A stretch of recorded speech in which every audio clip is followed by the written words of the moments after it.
step I take, I move my truth. Every time they tell me stop, I use every comment, hate that makes my fuel. Gather up my energy and boom, I hear them talking, saying the way that I move is so reckless. That is a part of my mind I've been blessed with, giving my blood so I am relentless.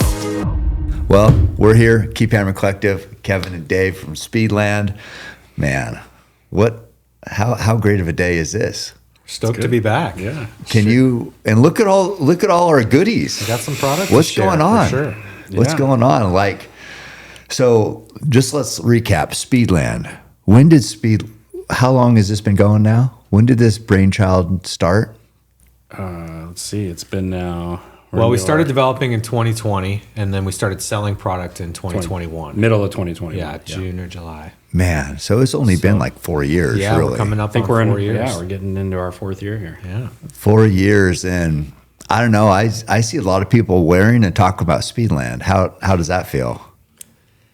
That's why we do it. I mean, that's the reward is seeing these amazing athletes like yourself choosing our product for these really difficult, hard things in the mountains. We love it. It's a process, though, right? Like, we're always feels like we're just getting started to some degree. Yeah. I kept. I know. I mean, these guys were out there with me the whole time. Well, 3 days with Courtney, but for that whole 12 hours on Pisgah, so many people were in Speedland, which, it's local, it's cool, but it's never gets old seeing so many. I don't know how many pairs of Speedlands was there. It was probably tons. I bet over 30 people. I was going to say at least like 25, 30. Yeah. Yeah. So that's we love it. Yeah. And you've helped us build that community, and certainly an event like with Taylor is, going to bring in the Speedland folks, and it's great. It's great. We love seeing that, and we don't take any of it for granted either. No.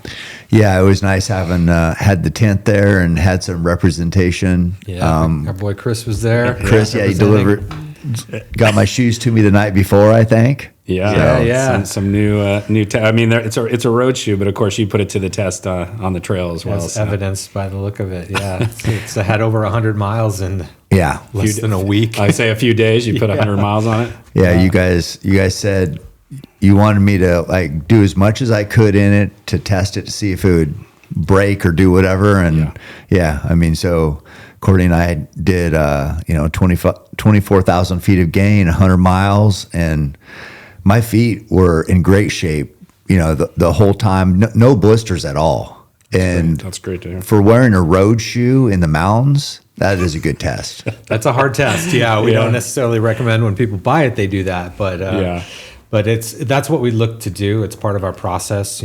This is Don Reichelt's commission. FPY stands for Fair Play, and he's been instrumental in getting us to this point, and then we've kind of expanded the athlete testing group to make sure it holds up and works for Don and for a broader group. And that's kind of where we are. We're in the late stages, getting ready to commercialize this, and we should have it for sale probably in late Feb, early March, and then it'll deliver in April. Yeah, we try to break it in testing if we can, and someone like you, is gonna, Yep. Well, you broke the other one. Yeah, you broke the other one once. Yeah. You broke the other one. So. Yeah. But that's what we need, and that's how we work, and we rely on that. You only get so much out of mechanical testing or that type of testing. The in situ and having the athletes do what they do in it is the best way. So we rely heavily on that. Well, I mean, I can just speak from past experience with other companies. They've said the same things you guys said. I'd go out there, did things that caused them to fail. Then I tell them nothing changes. So with you guys, I broke the other version. Here's what happened. Here's the new version, fixed, and no issue. Yeah. So you guys took the feedback. That it's like seems so simple. Yeah, it is. It is simple. It is simple, and it's amazing at big companies how that doesn't happen. And that was one of the reasons that led us to start Speedland. Really, like just get too many layers between the athletes and the product teams, and there's not a good reason for it. There's just layers and things that get in the way, timing, the relentless product flow of a big company, and we don't. We're kind of anti all that. We want to listen to the athletes and incorporate the feedback, and that helps us make better product. I mean, you're sending us text real time, so then we can just go as fast as possible. So with explicatives on occasion. yes, yeah. They're not always they're not always the nicest text. Well, But but we needed on that one. It was like, what the is this thing? Yeah, like, well, okay, it's gone. Okay, so that was like you know when you have a new relationship and some of the old relationship kind of bleeds into the new relationship, and so it shouldn't really. But here's why. So I had a boot with another company we're familiar with.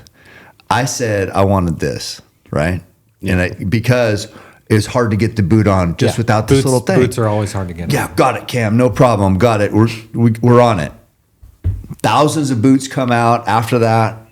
No thing. So why did you ask me? If you're not going to do so, that I think it was a little bit. I was still traumatized from that, maybe. But you guys, we love it. So the change you made fixed that, and that's what I was talking about on that one text. But yeah, that's what I love about it is like, you know, you talk about the challenges of a big company and this and that, but you guys, you're nimble, you're quick, you listen, you make great product, you've been immersed in the space forever, you know what runners want, or in this case now this is going to be a hunting boot, and you're just committed to doing it right and making great product. And that's our mission. Like I said, it's definitely... like I said earlier, it's like it seems simple, but man, I don't know. Well, I think that's our goal. We want to keep it that simple. And when it gets to a point where it can't be that simple, then maybe it's time for us to do something else. But, you know, it does really, our brand revolves around that. The relationship with athletes is everything for us. This is like, now I'm distracted on stuff, but Fair Play, is that in Colorado? Yeah. Okay. So is that where Don's from? Don lived in, actually he's moved now, but he was living in Fair Play. It's at altitude, and he intentionally chose that as a place that would be a great training ground for him and his professional running pursuits. And so that's where the FPY comes from. And that's our next commission that's coming. Yeah. No, that's a cool, I love that shoe. So I worked with him on the colors, and there's some neat graphics inside that, you know, kind of reiterate his mantra of, you know, there will come a day when you can no longer do this. Today is not that day. So that's what's inside. Yeah. It's inside. And, you know, so we just try to really imbue the product with things that are meaningful to the athlete that we're working with on a given product. And then, you know, change it for the next athlete as we can. And we talked about that. Like, that's one difference at Speedland is embracing the athletes and like kind of celebrating the athlete, you know, with this personality or with these little things that are important to them. Whereas a lot of these other brands, for some reason, are almost anti-athlete. It's just like, what are we why are we afraid to celebrate that? What makes this individual special, and why what they do is important, and why this product or the shoe will help them? Yeah, whatever. It's like, why do you think brands don't do what Speedland does? I mean, pretty much everything we do is a signature. Every commission we come out with is a signature shoe, which is somehow very unique in the running industry. Mm-hmm. It's not as unique when you look at other industries like basketball, you know, or, you know, where that is kind of what it's built on now is signature shoes. So not sure why they don't do that, but for us, it gives, it goes beyond a color then and starts to give every commission a stronger purpose. Mm-hmm. And that gives it a foundation, you know, that we can build off of versus if it's just a, you know, another colorway or another iteration, it just doesn't have as much meaning. Yeah, it's I mean, the storytelling, that's pretty much marketing, right? So it's like, what's the story you're telling? It's like, when I think of, I always go back to the hunting industry because that's what I do. But like, there's big brands like, say, Matthews makes great bows. They got one of the best archers and bow hunters ever in Levi Morgan. It's just like, why his name on a bow? Sure. It's a great question. Makes sense. Because sometimes they're like, so they're worried about, well, our other pro staffers, and they would want their own bow too. It's like, well, they're not the best of all time. Yeah. So not everybody gets their own bow. I don't know. Some of it's that, you know, some of it's that kind of philosophy of, oh, it's got to be the best of the best. And, you know, for us, it's more about celebrating all of the athletes, anybody who's doing these hard things. Mm-hmm. You know, let's tell their story. Everybody has an interesting story, and it's worth celebrating. And I just on myself because I'm not the best trail runner of all time, but look at this. God dang it. Well, and you know that's to the point. Like, it's not necessarily about being the best, because then there'd only be a few signature products out there. Right? Yeah. Because there's only room for one or two people to say they're the best. Right. And it's really more about interesting stories and great people. And for us, that's a big part of it too. Like, starting a brand, you have a choice. You can surround yourself with the people you want to surround yourself with. And that's a pretty important thing that I think gets overlooked. In a company, you kind of got to deal with whoever's there. And we have a choice, and we, choose the people that we want to associate with. Yeah.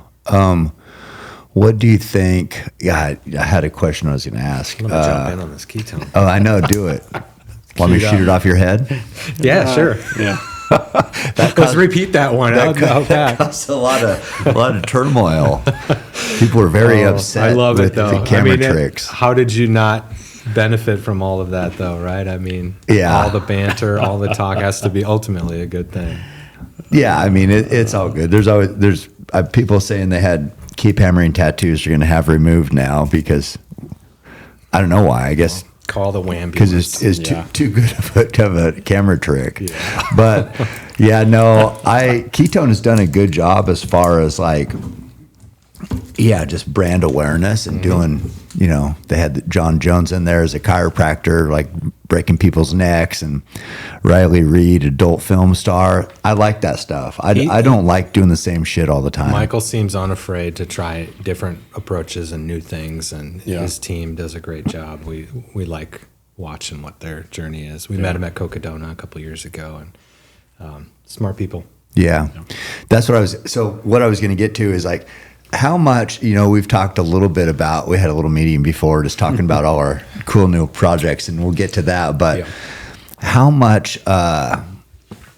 we talked about like the greatest of all time, and then me, not the greatest, but how much, like, when you guys look at runners or influencers or sponsored athletes, does that social media piece come into performance? Is it like, I know you can't say 50-50 or whatever, but social media is a part of the game plan now, right? Or the formula, it seems like. Because there's some great runners out there with for whatever reason, no social media, and their value is lessened, right or wrong. Yeah, it's lessened. I mean, I would say we've always looked at three things. We look at social media, we look at just pure performance, speed, race results. And then we look at community, like what are you doing in the community, local or national, whatever. Right. And so they all play a different factor. And we if you're really strong in one of those, then we want to talk to you. If you're strong in multiple, that's even better. We really want to talk to you. So everything's important. I think, we wouldn't say social's not important, because it is. But if you're also up on the podium, at a Cocodona, that's pretty amazing as well. So, we'll take both. But that's how we look at things. Like we're not kind of singular in one way, which actually some companies are. Are they more singular? I would say. I would say we don't over-index on the social thing. To be fair, like if you look at our elite team, they're not huge. None of them are really big, huge. So beyond you, Dylan is probably the next one, but pretty big. If you look at just pure followers, there's getting to the level that you're at is no small feat. And when you're a pro runner, that's a tough thing to do, or maybe not even fully pro, but you're still building your own brand. Difficult thing to do. So for us, it's as much about the relationship. Do they want to work with a brand like us? Because we work differently. We're not just sending product in the mail and checking in once a year. We're kind of asking you to be part of the wear testing program. Sometimes you might wear a product that fails or has, that you need to give us more input on. And that's not what some people want either. So, working with us is a different type of process. But for the right person who's looking for input into product, who wants to be part of a small brand doing things a little differently, we're a unique alternative to a big brand. Yeah. It's and I think you talked about Dylan, where I think Dylan and some of these other athletes are doing a good job is so it's not just social, just like how many followers, but like he's got this media Yeah. Right. Dylan's unique in a Yeah. very unique case because he has his own media company as Right. well. But- and he's able to leverage, he can kind of amplify both Dylan as the athlete personally and Dylan and the free trail side. Yeah. So he's able to kind of go back and forth, which is super unique. I mean, actually, you're able to kind of do the same thing as well in a different way. Yeah. But that's kind of an ideal where you can kind of take two different platforms and kind of cross amplify both. And that's great if we have that, but that is somewhat rare. It's pretty rare. Yeah, it's there are some like Des Linden and Kara Goucher are doing a good job where they're still. I don't know if Kara's competing still. I know Des does, some, but their media is now their podcast, and they're still reaching people, and they're still involved in the the culture and in the sport. So because they're also finding their stuff on like the big broadcasts and stuff. Yeah. I've noticed, Right. the commentators. And So I love, I look at it as like not just one or two, not just performance, not just social, but like I'm always, to me personally, I want to do performance, social, YouTube, which I guess would be social media too in some ways, print media. I want all of it. I want to do it all and have a presence in all of it. Then when when you're working with a partner or you're excited about just what I do, it's like in all these avenues, this is reaching people, and that's where we make the biggest impact. That's hard to do though. It's hard to get. That's more than a full-time job just in and of itself, right? Yeah. And so that's why I think it's rare for people to do that. But when it does work, like Dylan being in the sport a long time, a lot of connections, it kind of, it works. Yeah. It's pretty cool to see his, because I listen to all his stuff basically. I mean, he's just really good at what he does. But the team he has, I listen to the Second Nature one. I think it's more about business kind of. it is. Yeah. The free trail, I don't know what else he's got, but I think Corrine Malcolm, is that her name? She's Malcolm, been like doing stuff with him, or maybe just an appearance, but she's smart. She has a podcast within his media. Within his is that media. what it is? And then they also have done multiple times Western States broadcast together. Yes. So Yeah. they do different events together as well. They seem to. They did UTMB as well. They vibe well together as far as like going back and forth. They kind of have a little different skill set, but they seem to, I don't know. They offer the color, Yeah. they can Yeah. tell the stories Yeah. about the various athletes and, fill in that time in those long races in a really effortless way. My favorite, I definitely like all the trail stuff. I listen to pretty much, I love single track. Finn, I think is his name, does a Finn, good job. Super good guy. I'm getting Hal on here. I want to have Hal. you are? Yeah, Very talk nice. to him. Cool. But my favorite right now, just because they're a little more hot take type people, is Coffee Club. Did you guys listen to that one? I haven't listened to It's that. track guys. Okay. And they're like good. Okay. Like elite track guys. And so they talk shit. Okay. Love It's it. pretty fun. Yeah, that is fun. Yeah, like they had Woody somebody, Kincaid maybe? Yeah. Do you know, he's like a big 10K guy and 5K guy. So he was on, they talk about, coaching changes from different teams to, I think he went to Mike Smith, which is, I think, down in Flagstaff. But anyway, I like hearing all the elites. And I can't relate to that, but it's fun to listen to. Sure, of you course. know? Sure. Yeah. The insider details. Yeah. It's Well, and fun you get a stuff. lot of elites on yours For as well. sure. But not talking. Yeah. That's what I like. I like the, you guys told a story earlier, and I won't mention the name, but like, runners running saying, you're telling the other runner who's trying to challenge them, you're out of your league. Yeah. I'd love if we could put names and stuff, but that's fun. It is fun. Probably not fun for the person who's like got told they're out of their league, Yeah. but I think people don't realize sometimes how much of the mind games happen in running. You think, oh, it's a solitary sport, or you're just, out there doing your thing. But man, these are competitors, and they will mess with their competitors as much as they can. Oh yeah. yeah, you look at body language a lot, like running, and it's just funny how we noticed that in 12 hours passing people back and forth on Pisgah. Yeah, right. Everybody's Going fired this up way. at the beginning, but you're like seeing body language change. Yeah. And so, the old, you guys have competed enough to know, like, if you're running and somebody's behind you, you're not going to stop running until you get around the corner. Right. when you get around the corner, if you're dying, that's when you stop, where they can't see you. Right. Right. Yeah, for sure. So yeah, it's all part of Those are the mind games, yeah, right? It's so fun to, and I don't know. I don't know if Courtney's the master at it, because there's no way someone could be as nice as she is and as ruthless at the same time. But, she'll ask people, competitors who she's racing against, like, do you need anything? Do you need water? Just like that. So it's like, no way. You're not, that's not real. Right. I have no doubt she's as genuine as can be when she asks that, but the perception of the other person is like, you mother. That might be the ultimate mind game. Right. It might. Yeah. It might. Like, yeah, I'm so not worried about you. I'm willing to help you. Right. Yeah. You need some water? Yeah, I'm not even running hard enough to need this water. Yeah, you can take it. Yeah, no, it's but yeah, I love the mind games. I mean, I love this. There's this one kid, he's getting really good at running. His name's Rodney Williams.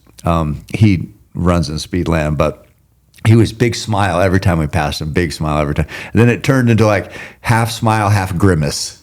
Still trying. But he kicked in that, and it's awesome. Yeah, what your body goes through in those long days is so it's special, it's powerful, it's painful, it's just everything. Humbling, right? Oh, it's the best though. Yeah. It's the best though. It's like those tests in life, we don't need to test ourselves like that nowadays. It's just don't need to. We got it easy if you want it to be. Pretty easy if you want it, right? And so to, intentionally put yourself out there and that shared suffering, which is what people talk about all the time. It's that community, you talked about community, and Courtney and I talked about this too, but like all the people there at that race, it's just like, if you could capture that in a bottle or sell it as a drug, you'd be rich. Oh, yeah. Because it's invaluable. Just, how much love and support and respect everybody gave each other. And just that, I don't know. You just feel really lucky when you're involved in things like that and experiences like that and with people like that. I know I do, but incredible. I think trail is unique in that way. Yeah. Everybody at the end of the day is there to support each other and hold each other up. It's not a step on people to get by. Yeah. No, it's I don't know. It's weird. I just think that like once you get, we kind of mentioned it in our meeting in there, but you can fake a lot of stuff in regular life. When you're just beat down, it's hard to fake anything. It's just, this is just how I am. Vulnerable. So love me or hate me. Yeah. And so, with life, when you actually, the mask is off and it's a real person, that's what's special. And that's what happens on those events, feels like.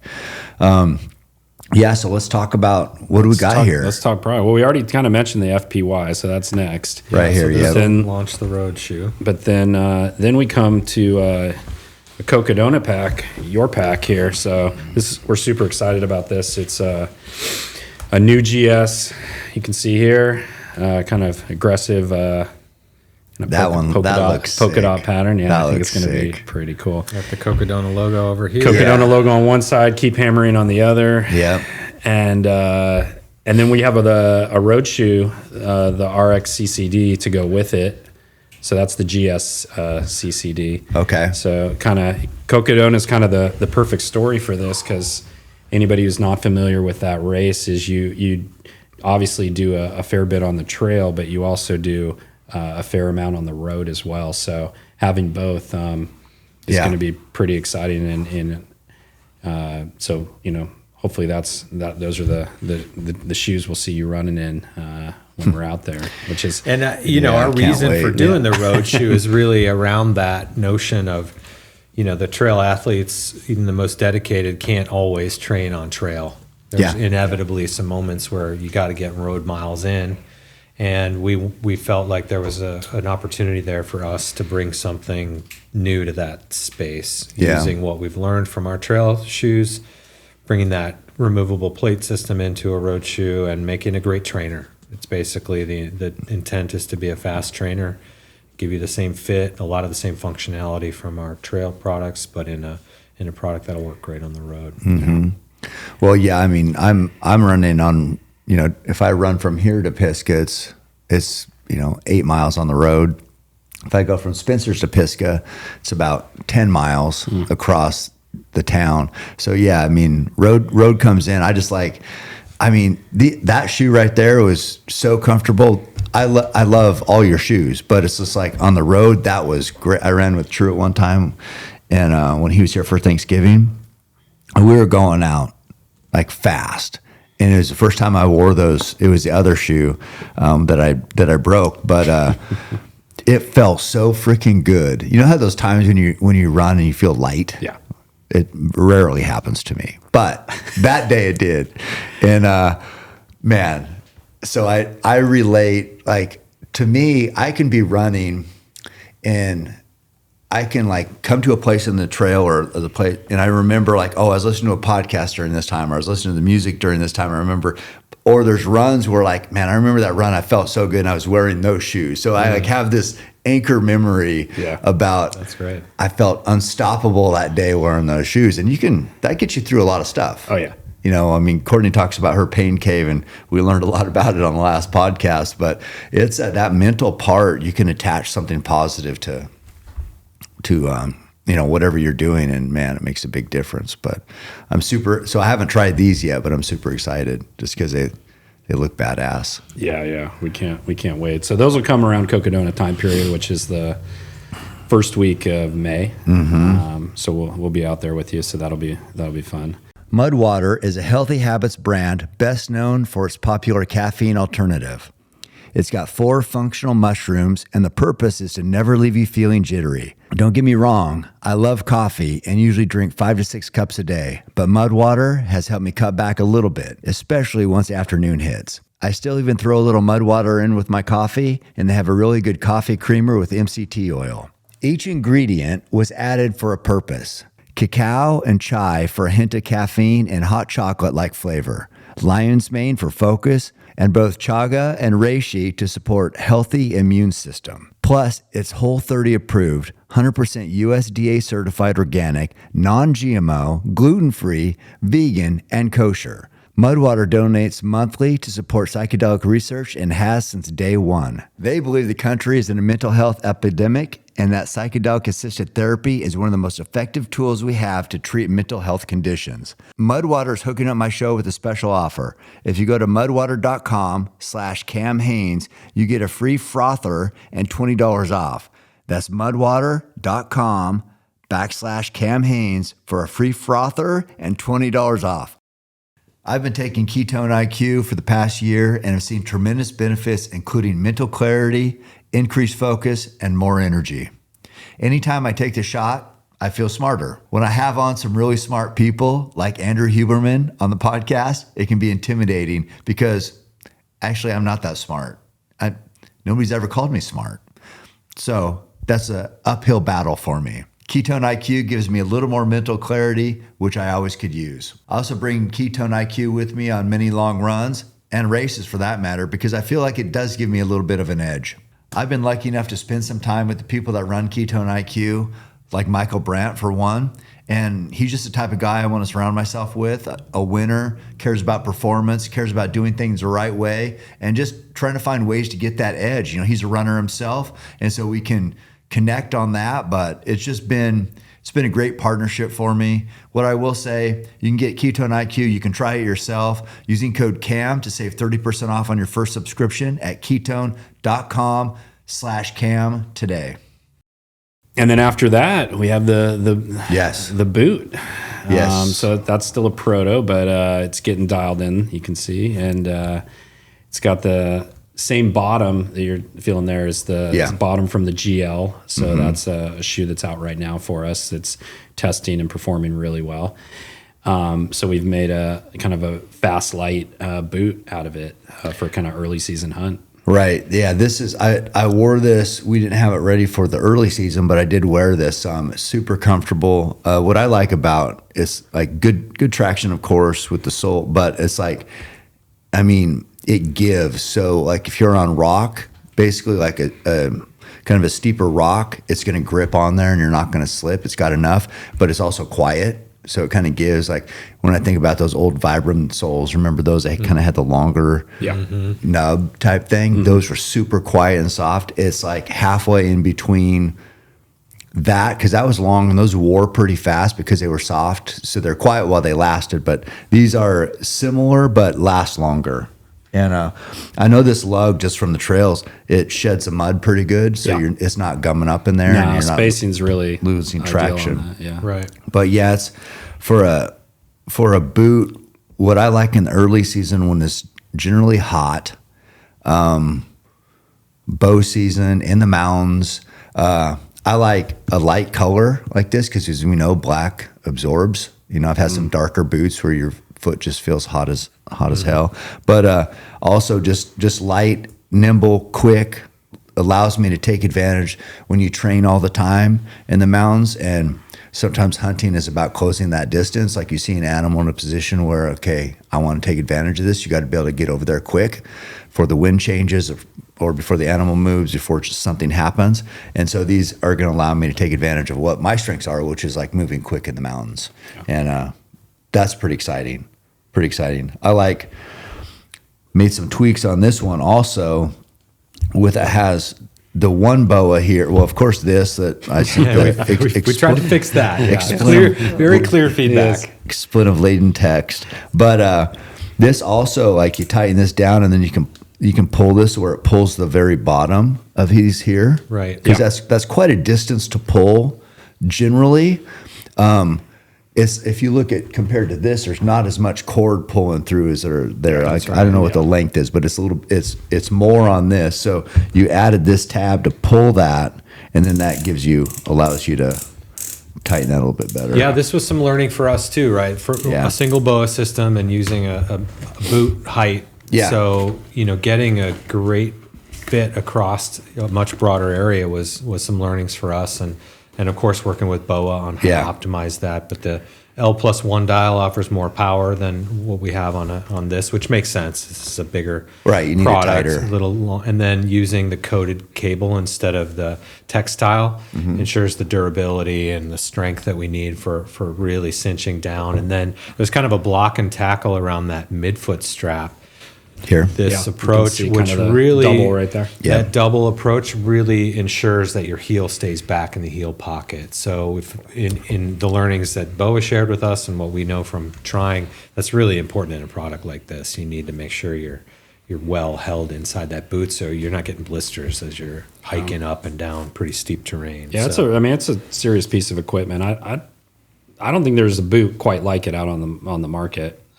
That's kind of in this zone of being light, fast, but also this technical, durable, and durable. And I just the little things, like, as I told you guys, I look at shoes as like, how much of a pain in the is it to get on, right? And I like how this opens up pretty good here, and so it's not hard to get on your foot.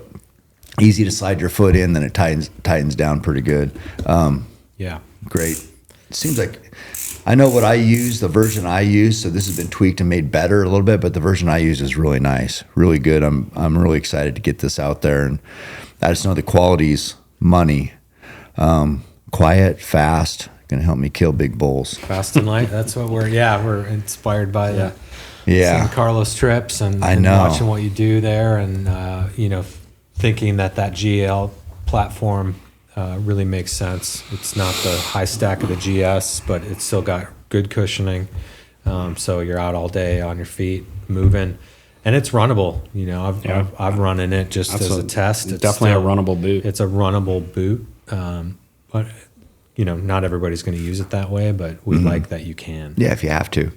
Yeah, I just like that. I mean, Boa's been such an integral part of like this new technology into shoes. And I know they've been around in ski boots and things like that for a long time, but man, you think something like this, just one part of this technology of this whole shoe or a boot, but it's such a key part. This Boa system is incredible. And so they've taken just this one little thing and made a whole industry out of it. They've obsessed the details when it comes to that component. And I would say gone kind of the next level or two in terms of working with us in the optimal implementations. You know, hey, what guides you choose and your spacing becomes really important, and they're good partners that way. All of these, you know, they call it a fit wrap, but all of these fit wraps, they didn't start this way. They started kind of actually a little bit different, and then through working with them, going back and forth, we optimized them to get to these points. So the fit wrap is this part right here. It's is that what you're saying? The straps and like kind of the configuration and how it's set up and the routing and everything. Like those were perfected over time and testing. Okay. And the same goes for the boot. You know, he was talking about the block and tackle. Like that's very unique. Like you're not going to see that setup anywhere else because we worked with BOA to get to that point. Yeah. You know, so. And they've got, you know, Dan Feeney leads their biomechanics team. So they have a lab, they have testing that they do to validate these things. It's not just a supplier that's saying, hey, try this or do that. No, it's leaving it up to you. Like they're helping and a good support in what actually works from a human performance standpoint. So it's a great partner to have when you're kind of pushing the edges of what you want to do with that system. Yeah, I mean, it's I've been so impressed because now I've used BOA for. Well, we had it way back in the day on the Under Armour stuff, I think. Yeah. So that's been. Yeah, you've been testing it for a while. 7 years, maybe. But I think they've just gotten progressively better, honestly, since that time. And those were L6s, I think. Yeah, and these are the LI2s. Those are the LI2s, which is very can go backwards and forwards. And then on this boot, that kind of wrap system that we have going, I mean, there's just stuff like that hasn't been done in boots before to that degree. So, well, I know I have boots and really good boots that the bottom part down here has never been tight. Yeah. Never. Right. These laces never move. Yeah. I mean, they've been the same, probably like maybe halfway down. And to get these tight down here, you'd have to like loosen up all the way down. Guys just don't do that. So half the boot has just stayed the same. Whereas these you can actually, contour to your foot to show you're not getting that movement. But the way technology has enhanced what we do is incredible. And I think so many people are so used to like, they buy the same brand, like, whatever. Maybe they like the Danner, maybe they like Whites, or maybe there's some good boots out there, Zamberlan or whatever.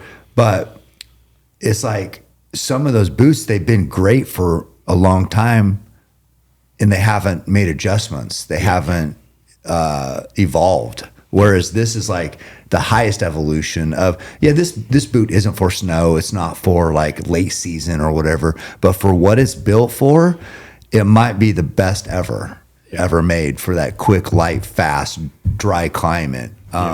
So that's exciting. Well, for sure, it is exciting. And we get there probably from a little different perspective too, because we're starting in trail running and we're bringing what we're doing in trail running to the boot side versus just doing boots, right? So like if you look at that and that setup and how it's asymmetrical and how it's built, you can obviously see the parallels of it coming from the GS. So there's a lot of things that we're able to kind of adapt and learn from our trail running side that maybe if you were kind of in more of those kind of let's say nostalgic or old traditional boot businesses, you wouldn't approach it the same way. Yeah. So we use that to our advantage, hopefully. Yeah, and that's fair. I mean, you can't critique them for just doing what they do and being the best at it. It's great. You guys have come from this way, doing the best what you do. You're the best at this, and now you're, transitioning to this. So yeah, it's going to be a little bit different. Maybe at the end of the day, everybody wins because it's all elevated. That's right. Or maybe you hope so. Yeah. I mean, people don't know what they're missing until they try something better, right? Yeah. And that's, I think, our mission too. Is just we want to bring products that we think are better to the market. I mean, we're here to put a dent in the industry. That's plain and simple. Like we're not coming just to be status quo. I like that. Yeah, we're not trying to blend in. No.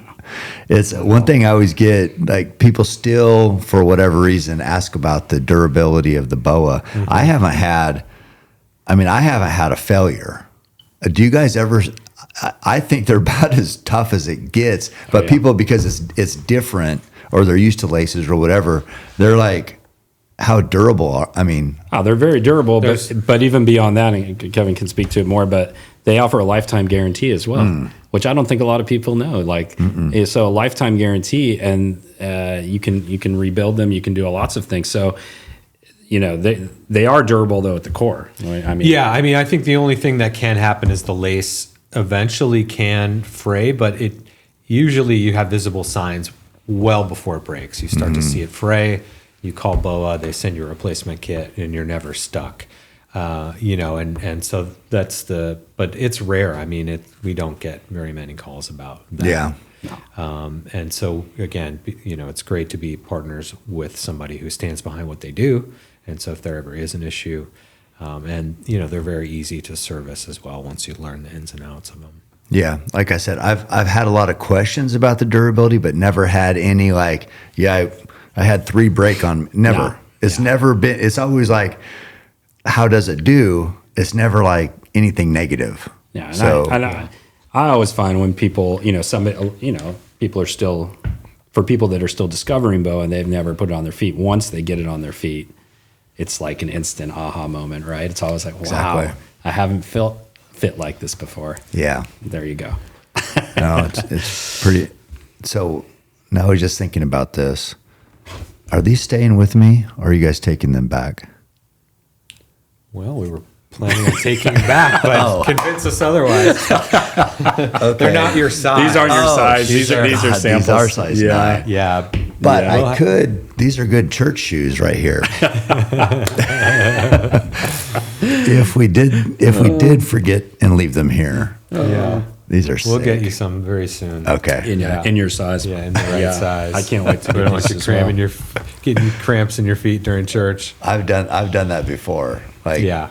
No, I know you've squeezed into 9s before. But. Yeah, just for chilling, just for getting coffee and stuff. Mm-hmm. But yeah, they look great. I mean, it's pretty exciting. I know. So, we've talked about your 4 years and where you're at now. What's the goal? Just making more cool shit, keep growing. Yeah. Now the boots are kind of a new, category, I guess. Category. Right? This is new for us, and that's super exciting. And we talked about this from the beginning. That's something we'd like to get to is a segment of our business that is built around the needs of you and people like you in terms of, still serving a mountain athlete, but looking a bit more at the boot, and this might be the first of several projects, we hope. So we can see we have plans. This one's kind of fast, light, dry, non-waterproof version, but we are working on a waterproof version, which we'll test with you and make sure it stays waterproof and all the things that it would need to do. But it really gives us a whole other segment of consumers as well. Same with the running shoe, the road shoe, in the sense that we've been really hyper-focused on trail, and we always will be, but offering a road shoe all of a sudden means, hey, new consumers are going to find us. Right. So through the boot and through the road shoe, we hope to broaden the number of people that know about Speedland and what we stand for, and then we keep building on that. Just keep making excellent product, and who knows, we stay with it until we get to 100 million, or somebody decides, hey, this is a nice little acquisition, I'm going to add this on to my business. We'll see what happens. We're open to whatever, but for us, we're just insanely focused on making great product and building this business. Stopping at 100 million? Come on. I think the business potential is bigger than that, but let's get to there first. I was just thinking about this as we were talking. You guys haven't done slides, right? No, in this, not yet. We have our kind of our tenants that we have hanging in our office, and one of them is we don't want to release something unless it's better, right? And I think in slides and I'll use air quotes when I say recovery, because recovery is just kind of meant a comfortable sandal slide clog that you put on after you run or do your activity.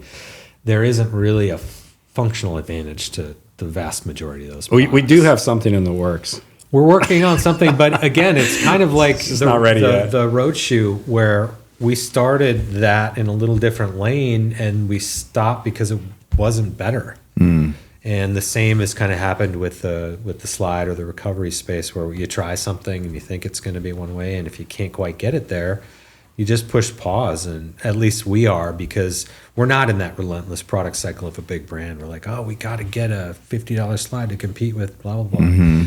We want to come out with it when it's right for the athletes, when it's something better for the market. Yeah. We don't need a slide, just another all foam slide. Right. The market's filled with them.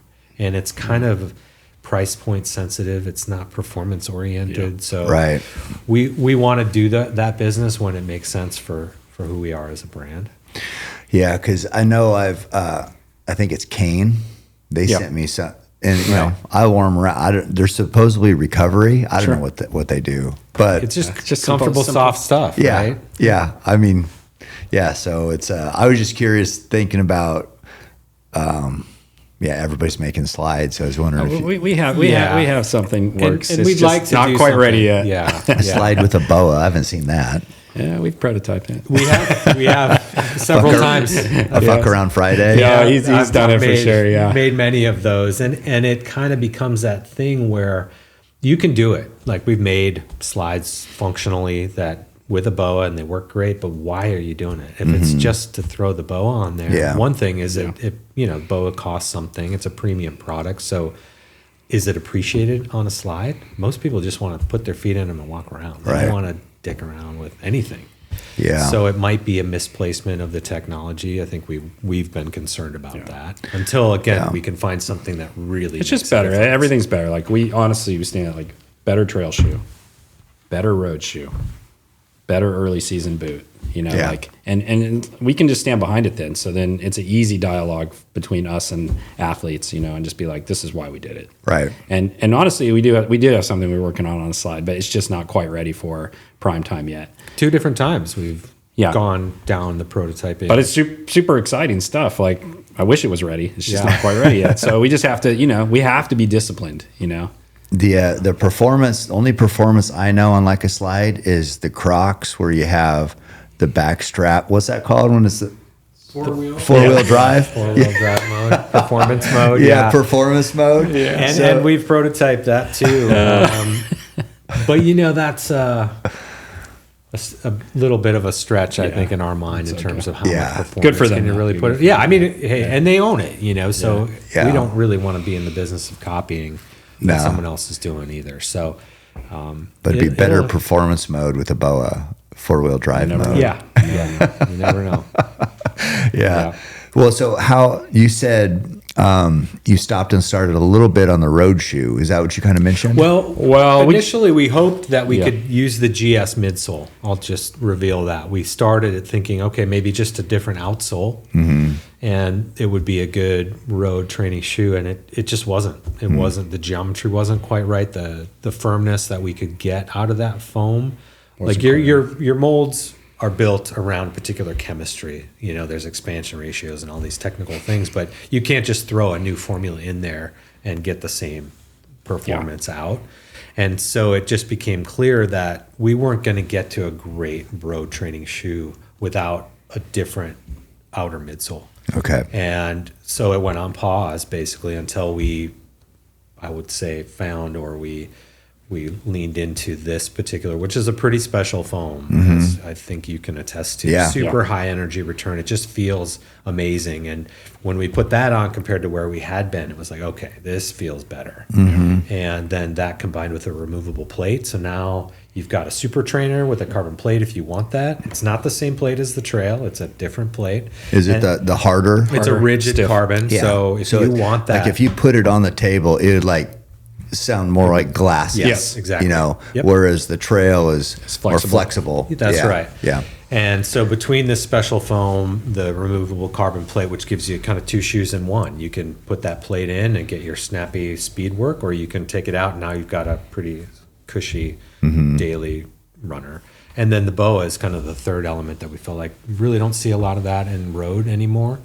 It had been, in triathlon shoes with the Back brand in the called day. Zoot. With for a what? bit. There's a triathlon brand back in the day called Zoot. They used a BOA had way a back. BOA. Oh, way- okay. I mean, we're talking 10, Decade. 15 years Yeah. ago. Oh, okay. Gotcha. Yeah, but it was a different BOA, obviously. But it was the idea of a But it quick was the idea. transition. I don't think I think we're the only one, honestly, that has a.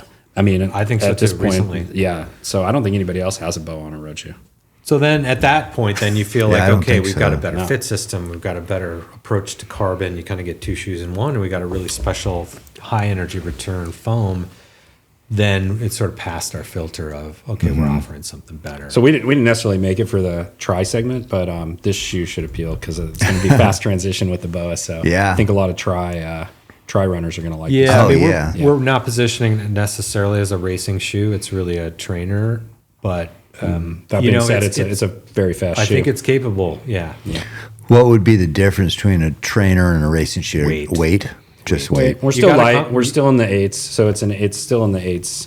As far as so it's a light shoe still, but But the you know, marathon racing shoes are 6. you get them down there into the 6. So So you're talking ounces. Ounces, Yeah, sorry, yeah. So sorry. like and most people. So I think they weigh what, size 9? Yeah. Is that what everybody? That's what everybody most people usually- do. I mean, some people cheat and weigh an 8.5. Right. You see So- Nike do that from time to time. They don't say it. When you look at the fine fine print, print. it says 8.5. Yeah. So Caught you, Nike. so size 9 is in the Yeah. 8s for ounces. Yeah. So you're saying like a premium or like the lighter the better for a racing shoe would be maybe 6s. Yeah, Is- 5s. I even. think that's where a big even if you performer got or if you something would be. there's some And ultra even- light yeah. stuff coming out now. Yeah. That's a little bit less even, but it's also how much you trim it out, right? Like we have a pretty decent size. Okay, the cushioning on that's like 40-33, so Yeah. 40 millimeters, 33 stack. So it's got big cushioning, and then also if you look at the width on the bottom, it's got a pretty generous width, right? Yeah. So that lets you really be a really good trainer as well. So and the foam's very soft, so Yeah, you it need is. you need a wide base. So that's some of the differences, I see. fine lines between training and racing. That being said, a lot of people will race in this shoe, Yeah. and it'll be a great race shoe, especially with the plate in. Well, and you compromise something to get into the 5 or 6 ounce range. Yeah. And I think when you look at some of those shoes, like they're narrow in the heel, because if you're turning over 5 or 6 minute miles, you're only on your forefoot. So Yeah. that's why to me, those aren't, you see people wearing them around casually, but they're terrible because they're so unstable in the heel. The foam's really soft. And if you're pronating, you're just rolling in all day long. And Yeah. anyway, so we just didn't take that approach to this. We haven't done a proper racing shoe. We just think this is more of like a daily trainer that is raceable. Very light. Yeah. But that's just not how we want to position it.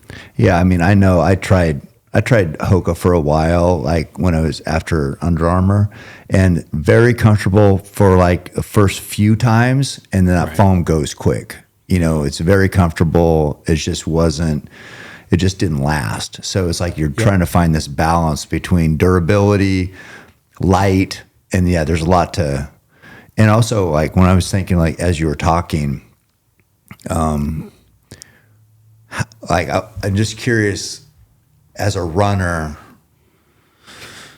that impact on the ground. So if it's wider, it's distributed better for your body, where if it's narrower, maybe it's more like intense on your body. Is kind of what I'm thinking. Like, so when I look at this, I'm like, okay, that pressure, that pounding is over a wider area, has to be less impact or less effect on your body, I would think.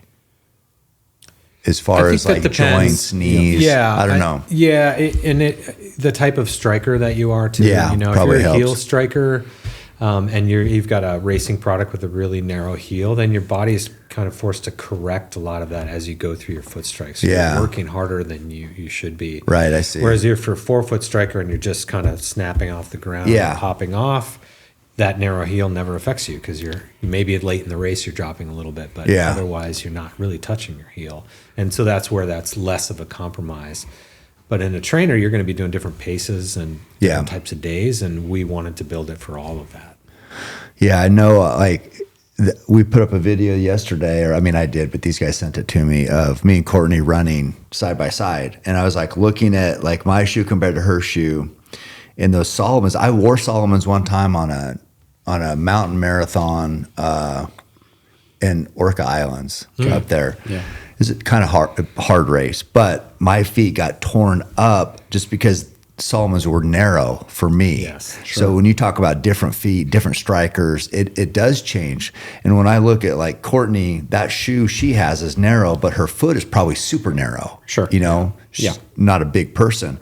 And it's just like, so it's not one size fits all, obviously. Yeah. But even just the shoe design. The design, it makes a big difference, and one of the reasons we like the Fit Wrap is it's very accommodating for a wide range. Like, some brands. This part? Yeah. So just that system. If you have a super narrow fit, a foot, that might be a little bit of a challenge because the material's got to go somewhere and cranking that thing down. But people with super narrow feet have challenges with lace-up shoes too. They're bottoming out the eye stays and stuff. But I've had to tighten mine where it does kind of gather right here, but it's never.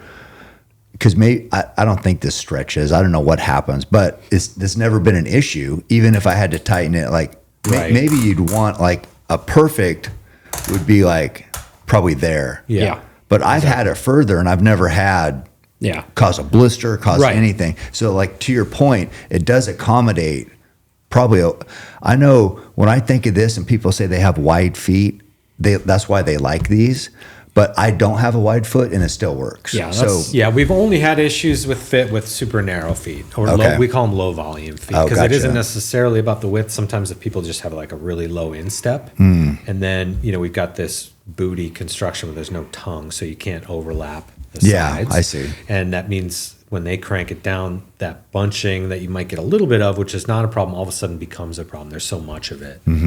But it again, there's no solution that works perfectly for everyone, but we found that this is really accommodating for a wide variety of foot sizes. And it's that balance of, focusing on ultra and trail. You want room in the toe box, but too much room and you're moving around, that doesn't feel good.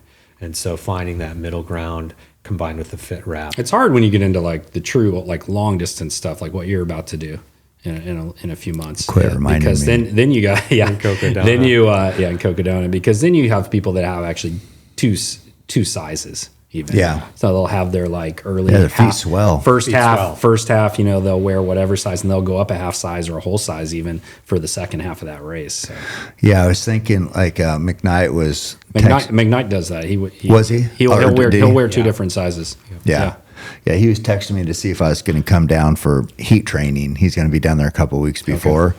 And that would be a good time because your feet do change, with that heat and with obviously just the pounding. But well, and the foams change as well.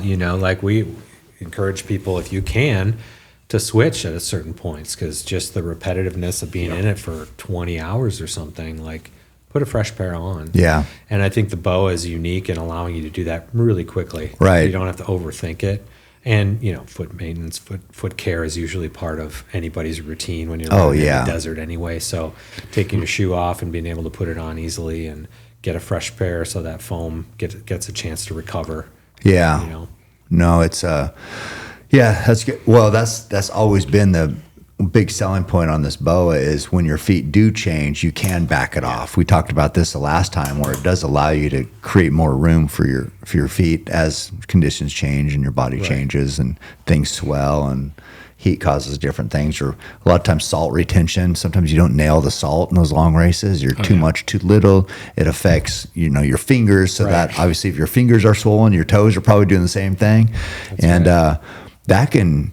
It's all those little things in a long race that add up. It's not the one thing. It's not like, I got this one blister. It's like a lot of little tiny things. So if this shoe helps alleviate some of those hurdles, then you're just focused on, if I can just run. That's what Courtney was saying. She's like, wouldn't it be cool if we could just run together for a while? And I'm like, are you going to try to stick with her? I said I would, but it sounds terrible. I mean, is it a good strategy to blow up in the first 20 miles of a 250? Probably not. No, I would say probably not. Yeah, but I told her, I said, that's my goal, is to be able to hang and run for a little while, and then the first 40 are the hardest too. I know. Yeah, that's the thing. We were talking about that because it says they require or something about taking, how many ounces of water was that? 40? I think it's With more you? than that. Is it, no, 4 liters. 4 That's what it liters, was. yeah. 4 Yeah, that liters. sounds So it's right. like, so she was saying that's 10 pounds of water. For her, 10 pounds of water is a lot of, that's a lot percentage wise of her Yeah. body. And so for the first, 50K, Yeah. that's supposed to be the toughest. To Crown King. Right. Yeah. So it'll be good to hear, McKnight, he's done it and he's struggled, he's done well. So it's like good lessons there. Yeah, yeah. Courtney said she didn't think she was going to do the heat training, but it does get warm up where she's at too sometimes. So it's, I don't It's know. the swing at Cocodona too, because it can be hot in the day, Yes. but then at night it got down. It got cold, yeah. 30s. Yeah. And it So- progressively gets colder as you go, obviously, further into the race. Yeah. Yep, Yeah, get that's to Flagstaff. Kind of how Moab is too.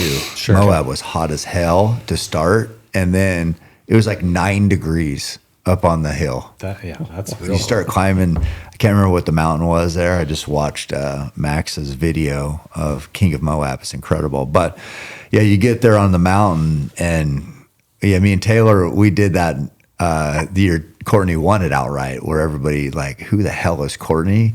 She won by 10 hours, or whatever the hell it was. But we were dying in the heat, then 9 degrees freezing. Yeah. Same race. I think that's really tough on the body, in addition to the sleep deprivation and everything else you've mentioned. Yeah. And nutrition and so on. Yeah, I didn't want to talk about. So this is the trail shoe, but the polka dot stuff is. I love the looks of a badass shoe, so I'm trying to like steal this from you guys. But you guys did change the. So this is a Gaiter attachment right here. Yeah, we Yeah. we integrated it now for we the had first it time. as a loop that was stitched on to On the the- vamp the- for like the the Roy RAR. shoe, yeah. Yeah. And we had done that on the HSV as well, one of the early commissions for Liz, because she wears a Gaiter quite a bit. And then we just didn't love the execution of that stitched on loop. And we had experimented with a local guy and doing some of that style. Yeah, it didn't look as good as that. No, I just ironed on some stuff and punched some holes for him to try it, and it worked well for him. And so we just kind of took that learning. It was a little bit like a fuck around Friday, but it was offline. Yeah. And we learned how to do it, and then got the factory to execute it. And it's nice because it's a cleaner execution. It doesn't add any more material. Yeah. And then it allows also multiple positions. There's kind of 3 different ways you could put that on, depending on how tight Right. you wanted the gaiters. Again, something we've never seen done before, quite like that. So And is this for Velcro? that is for Velcro. Like, so Yeah. does it Some- stick pretty good back there? Yeah, it does. Yeah, and a lot of the times the gaiters come with that, Right. with an adhesive that's you try to stick on the shoe and it doesn't, It doesn't stay. do. So you guys And have so it. we just stitch it on. If you don't use it, it doesn't really get in the way. And when you do need it, it helps the heel stay down. A lot of people don't use it at all because if you have the tension running don't- across you there, don't necessarily need it'll it, stay but- down without any Velcro. But we felt like it was a good thing to add. No, that's a great looking shoe. Inspired by the kind of the colors of the desert and the artwork Yeah. that they've done, that R-Vipe has done for the Cocodona logo, and so we kind of took that and combined it into this design. So it was rusty red color. I like the just that what Jamil has built with that Air Vipa. I mean, he's doing so good, and Yep. I think buying out more things and growing more, and trying to win Chipotle for a year. Yeah, that's been a fun. He's to got a watch. lot of stuff going on. They do a great job. They run great races. They really know what they're doing. So Yeah. I think you're not showing up to an event wondering how it's going to be. Like they've got that dialed in, and it's no small feat when we don't know the ins and outs of it like Jamil does, but we're close enough to it that you see how complex it really is when it comes to permitting and getting the crews there and the volunteers and the coordination with law enforcement at the races. It's challenging and kind of a thankless job, but they do an amazing work. And I think Courtney mentioned this too, but that live streaming is, I think we talked about, that's like the big thing. Because I was talking about the Olympics. I'm like, we need ultra in the Olympics. People would pay attention. I mean, I know I'm addicted to the GPS tracking on these races.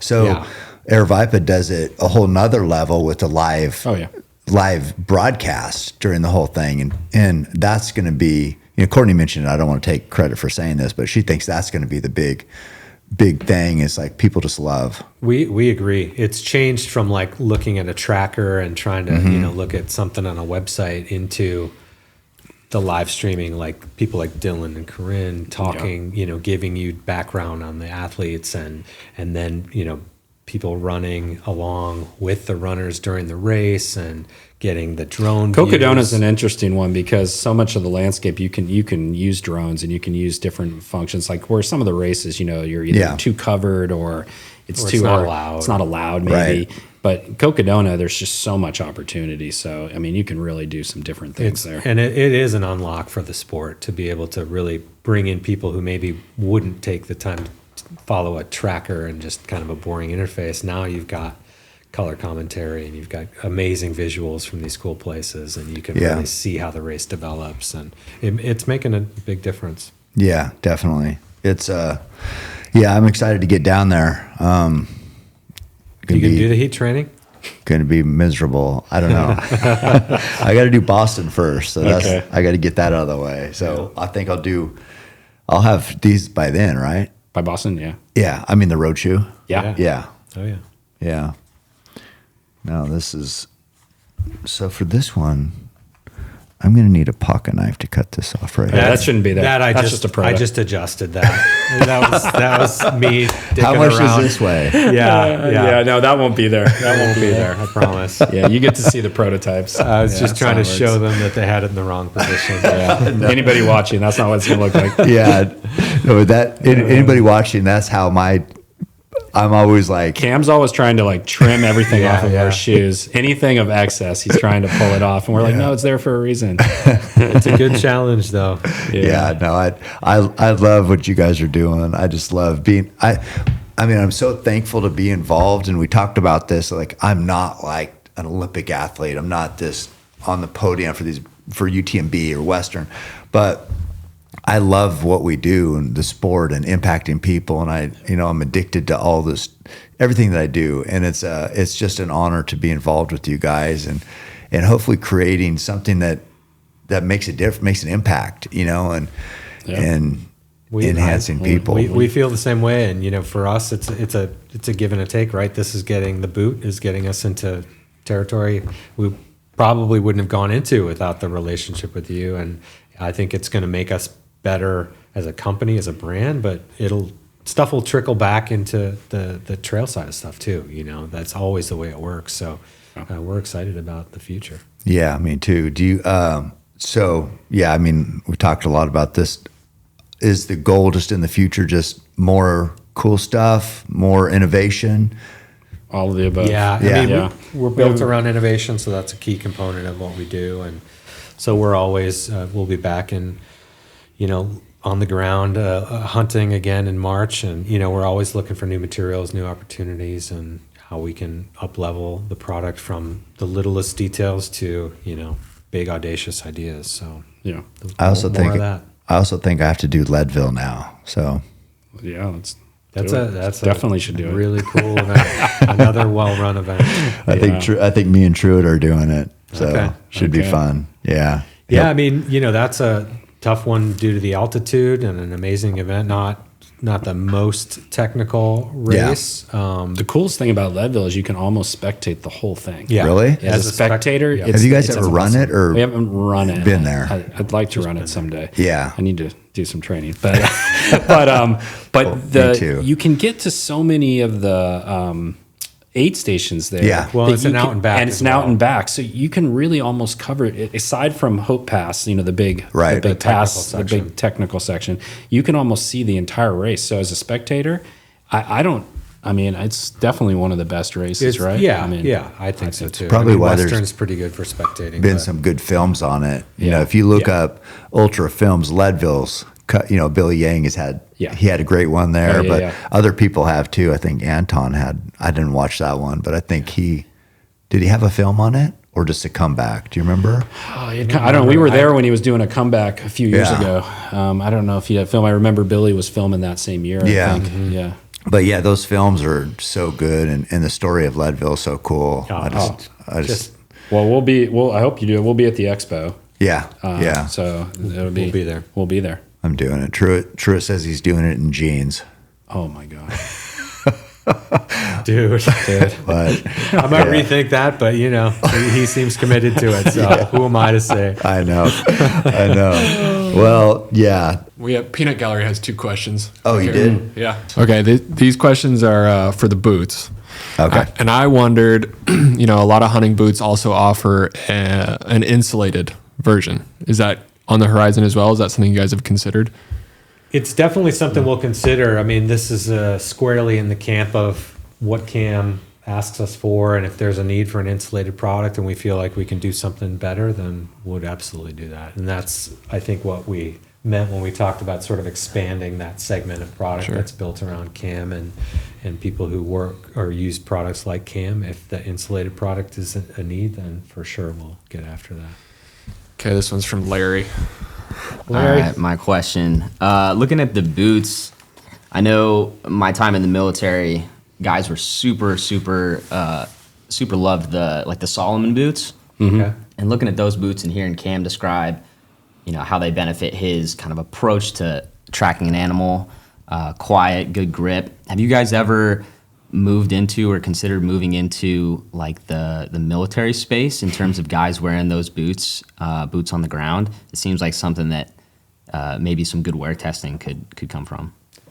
For sure. I think, we're interested in that space for sure. There's some, let's say, compliance things. If you're actually going to be something that's part of the military, you got to be very compliant and means made in the U.S. or with U.S. And that presents some challenges at the moment. We would love to manufacture in the U.S. There's just not a factory that is capable of making our stuff. Unfortunately, that stuff got offshored in the 70s. And so that presents some challenges. But that being said, as we understand it, Special Forces have a little more leeway with what they can use. They get to buy their own stuff. And so to work with groups like that and test and get feedback and develop something, we'd certainly be keen on that. That would really just require us to have somebody in that space who could do the testing and tell us from that specific viewpoint. Like, we can all sit here and ponder what might be appropriate, but again, we would never do that without fully vetting it through those channels. And so it's something we hope to be able to do. I think too, if you're wearing that Solomon product, like you were talking about, this boot is going to be a pretty interesting option for you. It's going to offer better fit and go after a lot of that same market, I guess. And this is as American made as Solomon is. Exactly. So operators have they have a choice. Right. When Tanner was a Ranger, they wore a lot of Patagonia. So they do have, right. it's big Army that controls. Right. Correct. And normally it's, it's just different. And that's a community we would love to serve and be a part of. We kind of got in I think our opinion, you want to get pulled in there. You don't want to push your way in. You want that adoption to come because they try it and they tell you it's working, and then they tell you what's not working, and then you can say, okay, well, we're going to go after this, and maybe that's the starting point. Be great if we got some feedback from that community, and then telling us, okay, well, this doesn't work for us, and then we can adjust and go from there. So we'd like to add that on. We just need it to happen in an authentic way. Well, now it's put out there in what do they say? The zeitgeist? Is that a thing? Yeah. Zeitgeist is a thing. Right place, right time. Yeah. So now it's out there. Yeah. Any more Peanut Gallery stupid questions? All right. Okay. So now I'm going to do another sign off. I don't care what you say. That doesn't bother me. People will find it entertaining if we left it, but it's good either way. Maybe we'll do both. But no, I want to have it. Thank you, Kevin Fallon. Thank you, David Dombrow. Yep. How was that? Beautiful.